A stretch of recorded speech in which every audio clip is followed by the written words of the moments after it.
This is Eytan Weinstein. And I'm Naor Menninger, and you're listening to Two Nice Jewish Boys.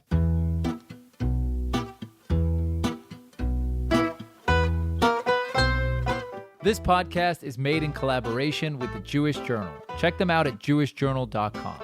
Also in collaboration with Arutz Sheva, IsraelNationalNews.com.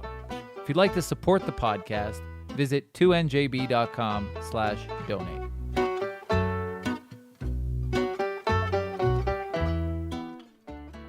You're such a tease. Hello. Hello, everybody, and welcome to the 17th 2NJB monthly recap. The annual You can check. recap. That's exactly accurate. What's up? 17. Good. Still alive? Good. Yeah, I mean, Keeping it real? unfortunately. Yeah. What about you? Yeah, well. I'm mainly, like, every time I meet my parents, worry that I'm going to be the one that killed them. Yeah. I mean, like, it's just... Oedipus all over again. No, I don't think you read Oedipus. That's not... Oh, just the first act. Anyway, I want to end this conversation. So let's move on to the next thing. We just had the first Friday dinner. Yeah? On Friday with the grandparents. We're already like 3 deep. Yeah, and in your case, it's like, no rules, all hell breaks loose, right? Everything goes. Well, the thing is, it starts out with rules, and then like naturally they just like. Yeah, that's how it is in settlements. Yeah, exactly. It's like the line isn't so green. Yeah, it's it's blurry. You go to the nature. You're strolling a little bit, and then you see Arab forest. You burn it. Man, what happened to you during this lockdown? Anyway, reading too much Haaretz. So yeah, probably. Anyway, so it was So a what joke, happened? guys. Anyway, so it was nice. Everybody wore masks. My parents organized like a special, like when you have the kids table in family gatherings. Yeah. So they made a grandparents table. Yeah. Like in the other side of the room, and me and my sister were in the other side, and my parents were in the third side of the room. So basically, like you and your sister, your parents and your grandparents all sat in separate places. So when we were afar, we didn't wear the mask, but when we came nearby, we wore the masks. Really? Is that effective? Yes. Like, even if you're in the same space, is it not kind of negligible to take precautions? Like, you might...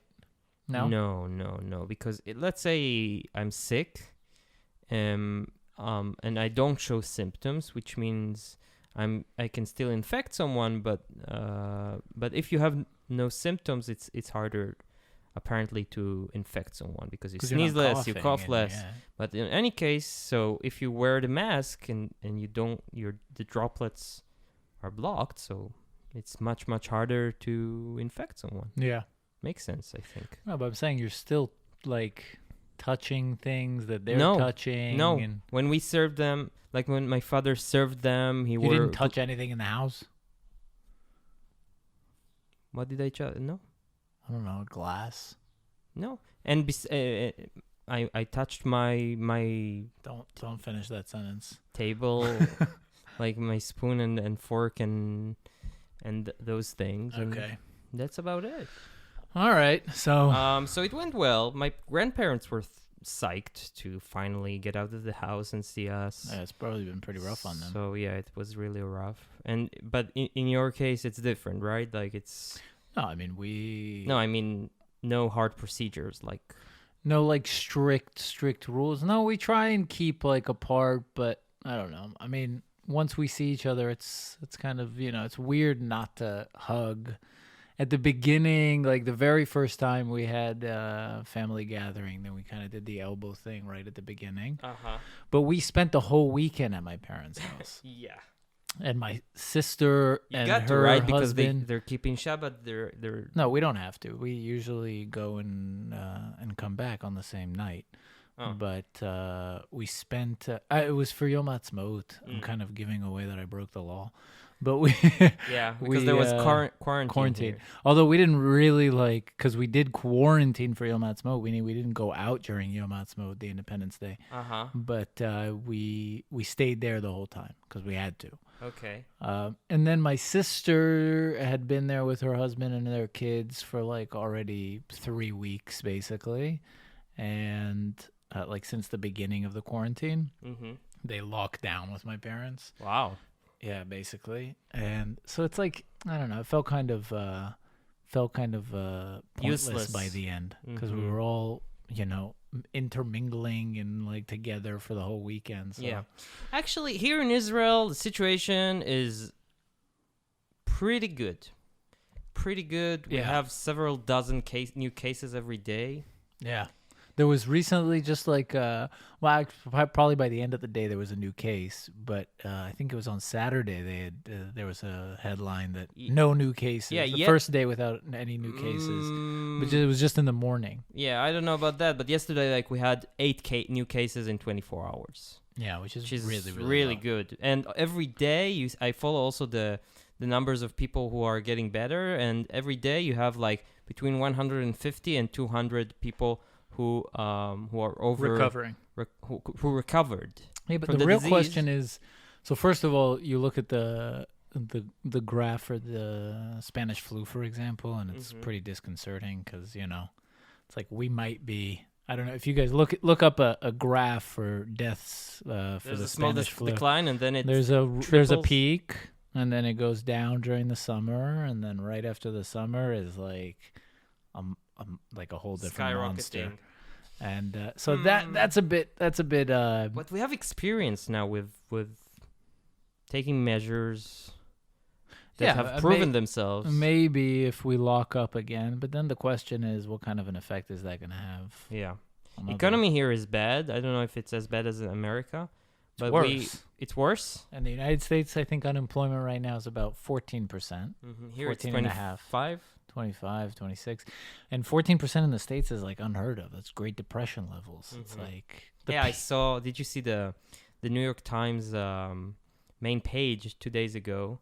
So they made the graph of unemployment on the over the headline. Yeah, and then the graph goes down through the entire page, top to bottom.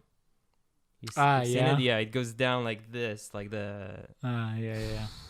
Until the because it's bottom of the page by orders of magnitude larger than what it right. Yeah, I mean, so many jobs were lost, but people got checks home. Here there were several problems. Okay, problem number one: everyone who are small business owners and independents like myself, for more than 2 months we got zero help, and the bills kept coming, and some people have mouths to feed.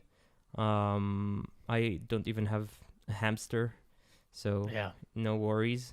But people were really left to I don't know, to die essentially by themselves. Only now they're helping a little bit 2.5 months later, but still not enough. It just goes to show that it doesn't really say a lot for the whole idea of government stepping in. It's amazing.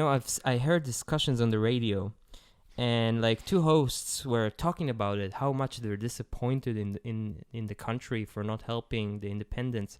And the guy was saying, you know what, I'm starting to think that we have no security net. No, he said it even worse. I was thinking we'll have a father figure or a mother figure in the country. Mother figure. And and it looks like we have no mother figure to rely on. I'm starting to fear that, he was saying. Which is there's so many allegories there, right? You still haven't left you're still sucking on the teat. Yeah. And it's come on. And I was like, oh, well, I mean, he's 60. I'm like, well, better late than never. Maybe you should fucking grow up. Yeah. Yeah, and people are still it's amazing how socialists, I think we talked about it, are furious about the country not functioning well. with the economy. But then, when asked what should be done, the government needs to do this and that and this and that and this and this and this. What they fail to realize is that the government will never meet their expectations. No, but their answer will always be that Israel is not, it's like the conversation we had with Ellie Cook, Professor Ellie Cook, Dr. Tune Ellie into Cook. that episode. Guys, listen to it. It's a whole episode about whether Israel is socialist or capitalist. And from our perspective, I guess it's like the grass is always greener, right? So from our perspective, as people who are free market capitalists, we look and we see all the bad stuff that makes Israel so socialist. But his perspective from the other side, as a person who promotes socialism, he sees Israel as way too capitalist. Right. So it'll always, the socialist will always look at the country and say, well, it's just not socialist enough. Yeah. And the capitalist will, it's just, we're never going to get anywhere. One really bad thing they did here, I'll try to explain it to the audience. There's a thing here. Okay, those who are independent were left with nothing. But those who are employed by big companies and by the government, how do they call? Like the schirim in Hebrew, you call them. The employed. The employed. They were told to go to a thing called a vacation without payment. Yeah. But the country said... Unpaid leave. Unpaid leave. But the country said to the companies, to the big companies, let them go for an unpaid leave. That is, you don't pay for their vacation days and they don't pay for. And we, the government, will pay them as if they took a paid vacation. Did you know about that? No. Yeah. They said that to private companies? All private companies.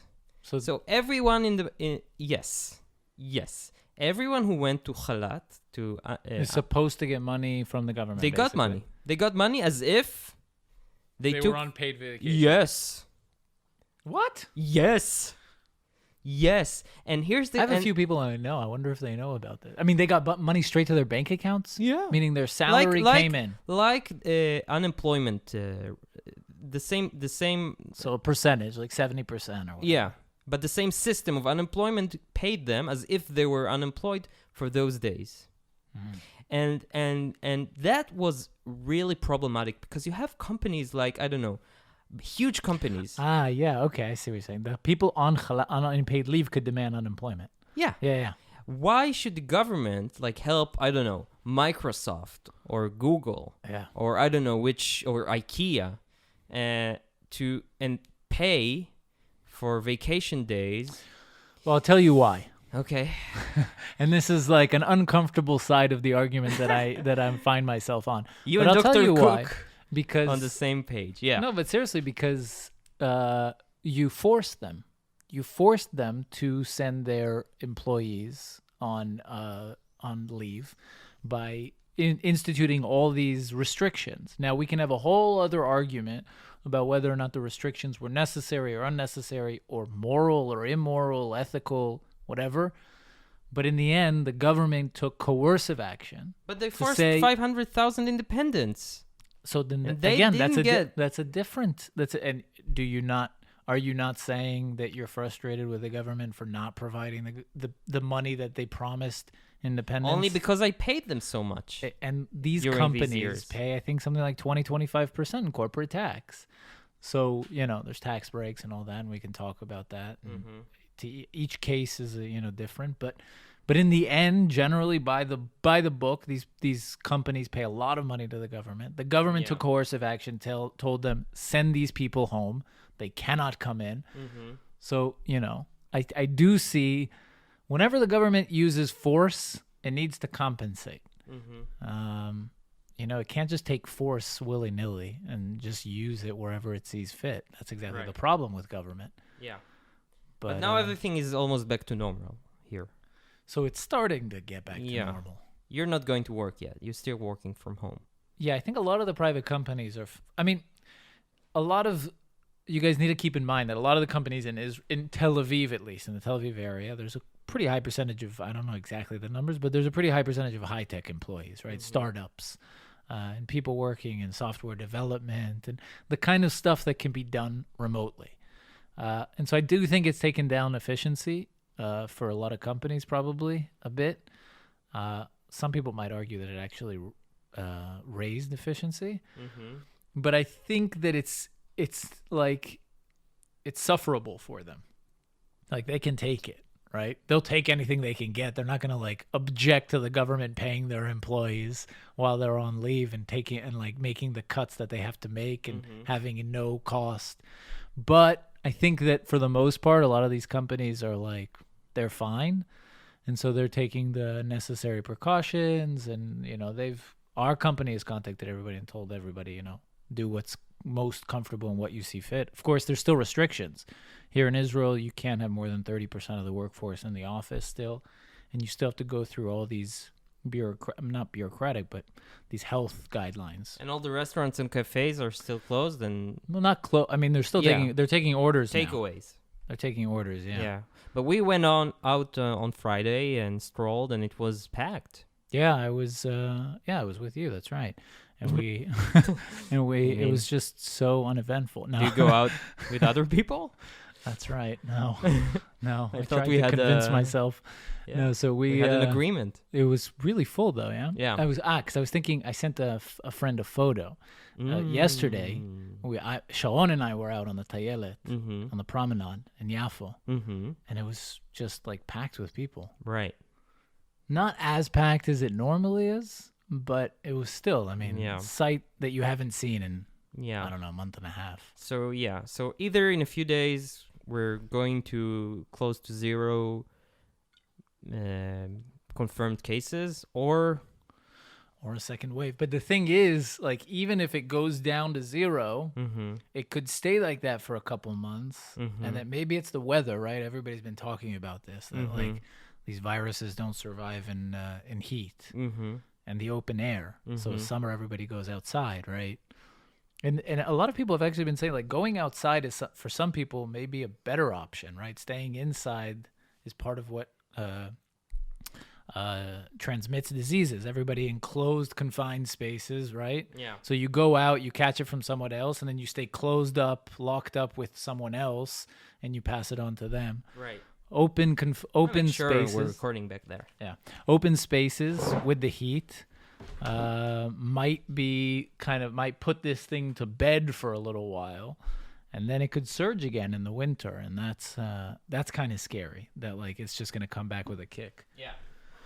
But you know, as long as it happens after the wedding. What's going on with the wedding? There has been some protests. Did you hear it? By wedding? By couples. Couples, yeah. Yeah. Because some of them are getting kind of screwed. Yeah. Yeah, I mean it's like, as far as I'm concerned, those protests are tactics, right? It's a tactic to pressure to get what you want. Which is? I mean, I'm assuming that some of these people are getting their down payments taken away. Yeah. Which basically, like, they put down a down payment on a hall. Which can be how much? I mean, it's usually about 10-15% of what you're paying. So if you're paying, I don't know, about 100,000, it's 10,000 shekels, something like, what's that, $3,000? $3,000, yeah. For young couples, I mean, that's that's a pretty if you substantial don't have amount. work. Yeah, especially. So with us, I mean, thankfully we did it we didn't even realize that this is an advantage. But we're talking about July. Yeah, June. No, June. But it's not the date. We did. We are doing the wedding in a venue that's part of a kibbutz. Okay, and kibbutzim guys are pretty well off. They're rich. Okay, some of them. Yeah. Some of them, but generally, when a kibbutz has like a business that's running, then they can float, right? And so they're able to kind of like be nice with us, and they're not taking any kind of shit. They're not making any shitty actions, any shitty moves. So we're good. But what knows? Are the scenarios as far as you're concerned? I mean, anything is possible, right? The idea is, so the Israeli government, for those of you who don't know, is talking. I mean, there's rumors. I don't know how concrete this is. But there's rumors of everything kind of ending at the 14th of June.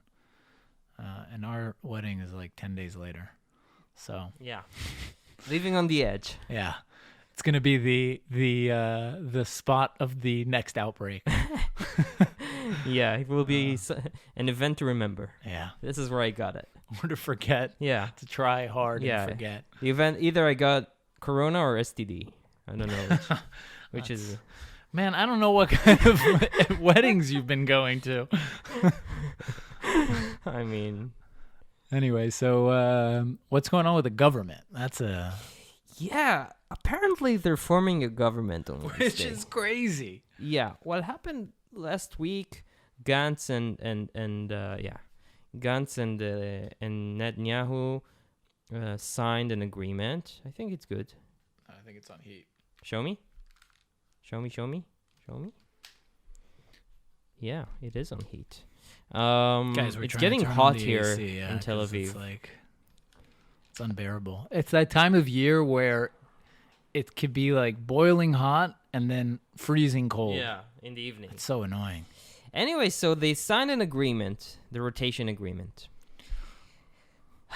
I don't know. People ask me, since I work in the campaign of BB, they ask me like about what I say generally is that I'll believe there's a government, like a unity government, when I'll see them, swear an oath and all that. Like when I'll see the picture of the government with all the ministers. With the flags in the background. Then maybe I'll believe it. Because, okay, so there were some interesting events here, guys. Last week we had the Supreme Court, talking about the agreement and talking about whether or not Netanyahu can form a government since he has a trial coming up. Since he's indicted. Yeah. Basically. Because ministers are not allowed to serve if they are indicted. Mm-hmm. But prime minister apparently can do it according to the law, but people appeal to the Supreme Court to maybe change that. Mm-hmm. But the Supreme Court ruled that the prime minister can serve as the prime minister indicted. They also ruled that the agreement between Gantz and Netanyahu is legal, but they left some foots at the door. Yeah? Yeah. So first of all, before we get into what exactly they said about the coalition agreement, because that's interesting, this was the first time that they actually broadcast the hearings live. It's not a hearing. It's a case. The proceedings. The proceedings. Yeah. The entire live, proceedings. Completely live. Yeah. So a whole two full days. Yeah. So you in America, you don't have that.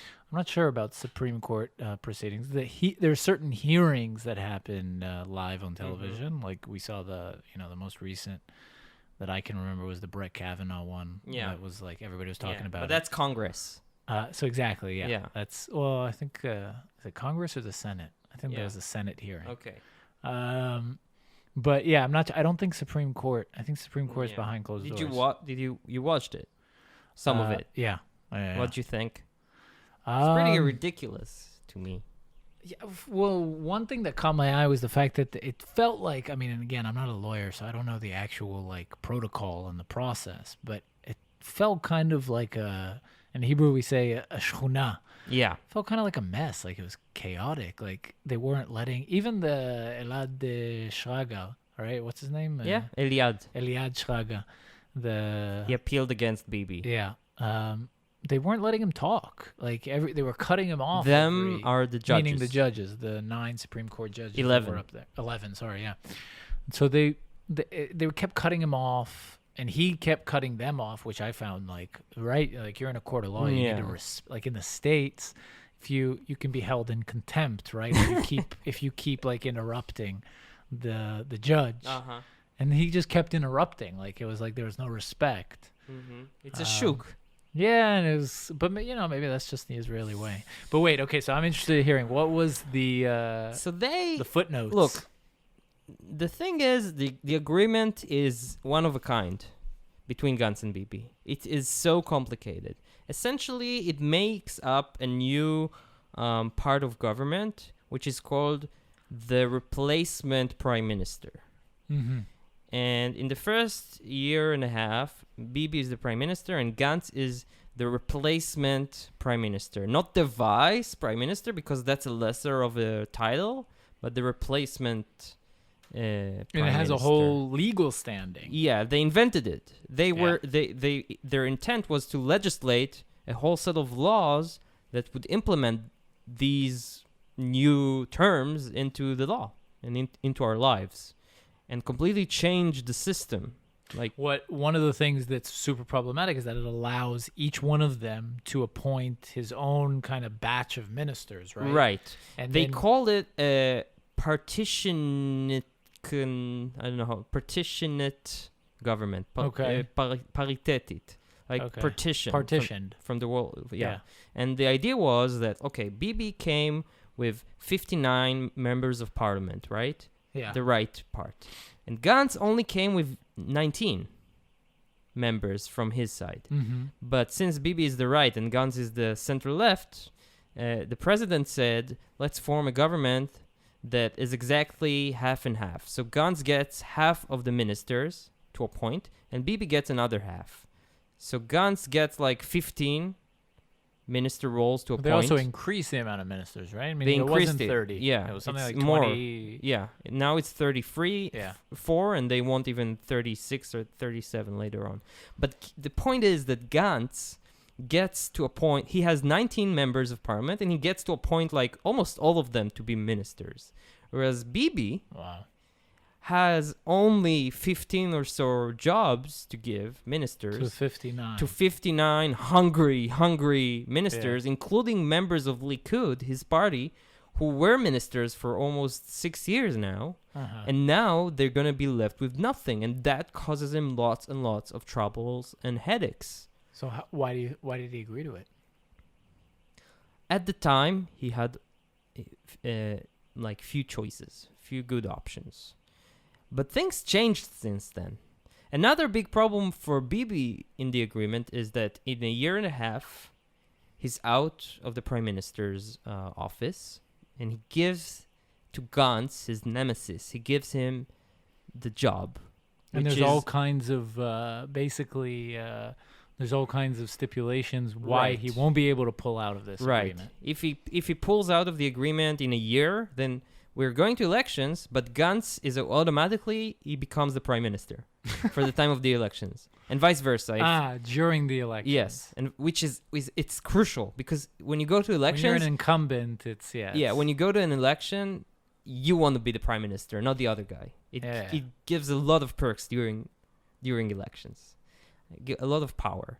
And vice versa. In a year and a half, Gantz becomes the prime minister. If he does anything to break the agreement, then we're going to elections, and Bibi becomes automatically the prime. They did a whole set of rules and conditions and traps. Basically serve his year and a half, give Gantz the premiership for like a month, and then break up the coalition and go to elections and become prime minister again. I mean, he could. I wonder if they thought about that. I'm sure they did. He could do that. But again, to him, it's less of a good option to go to elections as not the prime minister. No, but if he lets Gantz take over as prime minister, right? Yeah, and then breaks it. No, then Gantz remains the prime minister. That's the whole point. I see. That's the whole point. They want to prevent each other from breaking the deal. Yeah. But the thing is, I can't fathom the fact that Bibi will let this agreement, will let Gantz willingly to replace him in a year and a half, which is, it's not a lot. It's Well, what do you mean he won't? Like, as in he won't let this deal come into fruition, or when the time comes, now? He won't clear the chair? I don't know. These are two questions, and you need to add another ingredient. Supreme Court left for themselves the option, because they were asked about this. Okay, they said, we think Netanyahu although he's indicted, he can serve as the prime minister. But when he's the replacement prime minister in a year and a half, Gantz becomes the prime minister and Bibi becomes the replacement prime minister, right? The new job title they invented. Maybe then this is equal to being a minister. And then maybe it's illegal, like we will rule that he cannot serve in this role. They left for themselves this option. Okay? Which for him, it's a big risk. So theoretically, in a year and a half, he lives the job of the prime minister, and then someone He'll never have appeals a way back, maybe. appeals to the Supreme Court, and the Supreme Court says no, you can't be and then he won't be a minister, he won't be the replacement prime minister. By then he might. I mean, it's maybe a bit of a tight schedule, but he might be towards the end of his case. No, year and a half, 2 years. No, his case will take years and years in appeals. How long did the Olmert case take? Like took 4 years. And this is much harder than the Olmert case, much longer and much more complicated. So and now what happened now is that last Thursday, Gantz recommended Bibi to form a government. So now Bibi has the mandate to form the government. So he has 3 options. Option number 1 is to form the government with Gantz and accept the deal. Okay. Option number 2. He needs 60. He doesn't even need 60. He has 59, right? He needs 1 more. Then he has 60. So he can tempt someone to come to his side now. And then he needs someone else from the other side not to come on the voting day, right? If someone gets sick with corona or whatever from the opposition on the day of voting, then he has 60 and the other side has 59. And he can form the government, minority government. And the third option, he can just form no government. And then in 14 days, we're going to elections automatically. And the reasons he might want to do that is, A, Corona has ended for the time being. He was afraid of Corona. B, polls show he has 65 mandates. If we held elections today, he would get 65. The block. Yeah, the right wing block. Yeah. So he would have 65. And third, I forgot the third. but these are 2 very strong. Third, he might feel like. Third, we have economic troubles, right? Yeah. Who will save us from those troubles? Lapid, Gantz. Yeah, but he's kind of the one that's been in charge. Yeah, so but with good campaigning, he'll be the only one who can save us. Good campaigning, you can do anything, right? And fourth, he has no opposition. Blue and white doesn't exist anymore. Yeah. So there really isn't a consolidated group of people anymore. Yeah. So it'll be a walk in the park. So it's very tempting. So I don't know. It's a good question. I mean, honestly, I'm not sure why he wouldn't go to elections. Exactly. Now that blue and white, and Lapid's party, Yesh Atid, there is a future. Yeah. It's just like the most meaningless statement. Not with you. It's like, no, there is. There's always a future. Okay. Time will not stop. It's like that. He should have named this party that. Anyway, so there is a future, and blue and white are broken up. Yeah. There's no one that's challenging him. Because how long did blue and white and Yesh Atid in the first election have time to consolidate? Right? How long of a time was it? A month? No, I mean the election cycle was what, 3 months? Yeah. The first election cycle? Yeah, 3 months. Okay. But after 2 months, they grouped, essentially. But no, yeah. So you don't think something like that could happen again around a different figure? After people saw what Bibi did to Gantz, they're afraid. Yeah, I mean, we crushed them. We didn't exactly crush them. It was a year process in which Gantz suffered. Gantz suffered throughout this year. He suffered. We crushed him with all the affairs, his problems, his legal issues. We took every skeleton from the closet, essentially, out. So maybe there's a squeaky clean candidate somewhere. Yeah, I'm sure. With nothing in his closet. I'm sure. You don't want to campaign against Bibi. I think people saw that and realized that. You just don't want to do it. So, yeah, we'll see. Right. It's interesting. Listen, I had such a weird experience lately. Okay, so I've been taking French classes. Ah, yes. And it's been fun. I'm already in the second semester, right? We're doing it on Zoom. Now, the school owner, we won't name names. It's an independent language school, right? Here in Tel Aviv. And the teacher is great. I'm having loads of fun. But the textbook is original, and it was written by the owner of the school, which is not the teacher, someone else who owns the business. Who is? Let's leave it at that. Oh, come on. Nah, let's leave it. Let's leave it. Anyway. Why? I don't know. What are you afraid that they are going to send hitmen after you over a French course? But, I'm still going to go there, so I don't want to trash. But you already are. I am. Well, let's not name names. Okay.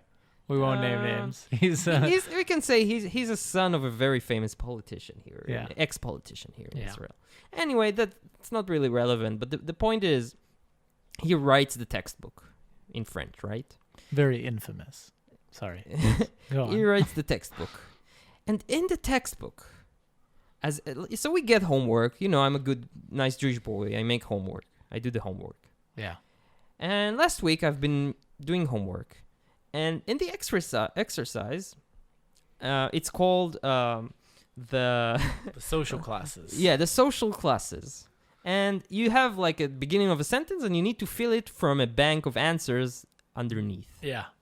So you have like the rich people, blank, and the correct answer is are becoming richer. The poor people, blank, and the answer is are becoming more and more poor. Poor. Rich people buy beautiful houses. Poor people can't afford to buy any houses. The rich are taking advantage of the poor. And the final sentence is the revolution blank, and then is imminent.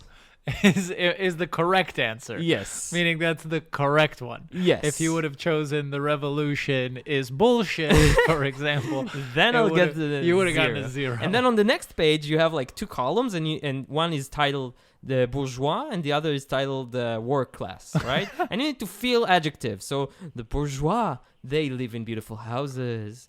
They are snobs. They are disgusting. They are this and they are really that. Those words. Yeah. And on the work class, they work hard. They are poor. They are they are taken advantage of. Blah blah blah blah blah. So I was infuriated. I hate it. My God. It reminded me our days in film school. When we were in film school, we would go to a huge hall, like 100 people, and one of the main teachers would start the lesson. The course was history of film, but instead of hearing history of film, we have an alarm going out. I don't think people will hear it, but yeah. So anyway, the teacher, instead of teaching us history of film, he would preach us about politics and how much Bibi sucks. Yeah. Every time. Yeah. I'm like, screw you. I don't go to film school I don't care what you think about Bibi, man. Yeah. It's really hard for people to keep their. I mean, I'm taking a course right now in history, an online course at the Open University here. And it's the same thing, man. She's a very sweet lady, but she can't help but bring up politics and how much Bibi is corrupt. And really? No, I mean she doesn't. She doesn't go on blatantly. I mean, this example that you're giving, I've never heard anything like that. Even in film school, it wasn't that blatant. Yeah, you don't remember? Maybe you didn't come to the class. I didn't go to courses, but it wasn't. I mean, I don't remember anything that. It was. Yes. This is pretty. But this was infuriating. Because this is different. I'll tell you why it's different. No. Because in university, they would maybe they would kind of slip in a word here and there, or even like 5 minutes in a lecture about how Bibi is. But they wouldn't textbook. Base your grade on a question that asks you who's the right prime minister. There's not really a grade, but here it was improvised. Yeah. Here it's curated. Here your performance is graded, not graded, but it's based on you properly answering according to this man's ideology. Yeah, to me it's more ridiculous. It's more the sublimity of it. Like how it's a subliminal message. But yeah, it's not doing a very good job of being subliminal. To me and to you, because we're sensitive to those things. But I'm pretty sure that the rest of the students, they didn't care about No, they didn't care, but you don't think they like saw this as obviously like... I don't think so. I think it's cute or whatever. I don't know. I was infuriated. I didn't know what to do about it. I ended up not doing anything. But I didn't do the exercise. And when the teacher was during the class, each one says their answer. And when it was this... La révolution! Yeah. No. So when we got to this ridiculous. exercise, I was afraid she'll ask me to read my answer, and I wouldn't say I didn't do it, and she'll ask why, and I'll be like, you really want to know? And then things will get ugly. So I was hoping it would come to me. And in fact, she told someone else to do it. And then this someone else starts answering, and her Zoom gets stuck. And then she's like, hello. And then, okay, she's stuck. Okay, Naor, you do it. I'm like, oh no. But then I was like, no, not me. And then the other girl got back and did it. So you were saved. I was saved, yeah. But it's we're paying them a lot of money. Which is so ironic, right? This man has a business in a capitalistic market, free market, and he's making profits. Yeah. Profits off of his business. Very bourgeois of him. Yeah, yeah. I guess he's disgusting, according to his own definition. Oh, man. So, yeah, guys. But what I don't understand, Naor, is why don't you leave the class and go somewhere else? I like the teacher. What can I say? It's true. And that's what matters, right? Yeah. If you have a good teacher, stick with it. Who cares if you're getting spoon-fed, indoctrinated with communist ideas? You're going to come out of this wearing a Che Guevara T-shirt with, carrying a pitchfork. Yeah. Okay. Yeah. Okay. Joining the beard kibbutz and selling and, profiting from weddings. And then it's going to go to like animal rights. You're going to start throwing buckets become of red vegan. paint, people outside of McDonald's. I think it would fit you. I would protest 5G. I would resist vaccines. Yeah, the whole 9 yards. That's good. That's good, man. Anything else on the agenda before we go? We had one email. We did? Yeah, I sent it to you, but you ignored it. Oh, wow. Someone's listening? Yeah. Someone's actually listening to the... Like those people broadcasting in the apocalypse. Steven, an old-time listener. He said, Naor and Eytan, I really enjoyed the interview with Miss Christina Raiku-Cooper. The interview with Professor Amir Teicher on episode 190 was very helpful in understanding eugenics in the Nazi movement context. But no but. You both suck. See if you can fetch something from this email. I mean, it's a long. He's basically commenting on the episode with Amir Teicher, which was really nice. Yeah, so and elaborating on it. Yeah, thank you so much, Steven from Texas. Shalom from Texas. Yes. All right. The only Jew in Texas. There's probably a couple Jews in Texas. 50% of the Jews in Texas wrote us an email. Exactly. What else we have there? That's it, man. So that's it? Yeah. Supreme Court. We talked about the government. We talked about Corona. Talked about my wedding, which hopefully will happen. Okay. Anything else? No, I think, we have a new guest coming tonight. So, guys, stay tuned. Yeah. For a new episode coming out. Mm-hmm. A guy who's been living in China. Yes. For the last 12 years, Yeah. and is actually pretty successful out there. So he's got his own company, media company. And they've got billions of views and something like 70 million subscribers. Mm-hmm. So check it out. It'll be coming out probably in the coming weeks. Yes, and spread the word, please, about the podcast if you like what we do. Yes. Don't forget we collaborate with the Jewish Journal. They're at jewishjournal.com. They have great articles, podcasts. Shout out to JJ. And subscribe to their Instagram, which is very nice. Guys, they got really great Nicole stuff. Yeah, check them out. Great work there. Yeah. Also, we work with Arutz Sheva. Arutz Sheva, IsraelNationalNews.com. You can find them there, IsraelNationalNews.com. They have great content on their website. They're an Israeli media outlet, mostly news. They have great columns. Check them out. Again, IsraelNationalNews.com. They're also on Facebook. Let's check them out, guys. Also, if you have your phone on you, please open the YouTube app. Yes. Write Two Nice Jewish Boys and subscribe, because we post some really cool content there.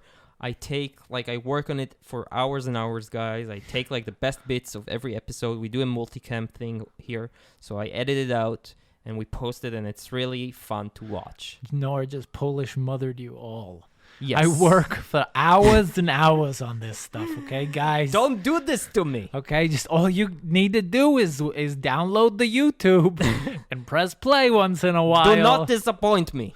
Seriously. I'm going to die from corona one day. I'm sitting here all alone in my apartment. All you can do, all you have to do is... Yeah, so just download the YouTube and watch some of our videos. Yeah. No, but really, there's some good stuff on there, and we're on Instagram, we're on Twitter. Yeah. But subscribe mainly, guys. And donate. 2njb.com/donate. Yes. Money. We do this on our free time. We need money. 2njb.com/donate. That's it. Thank you, good sir.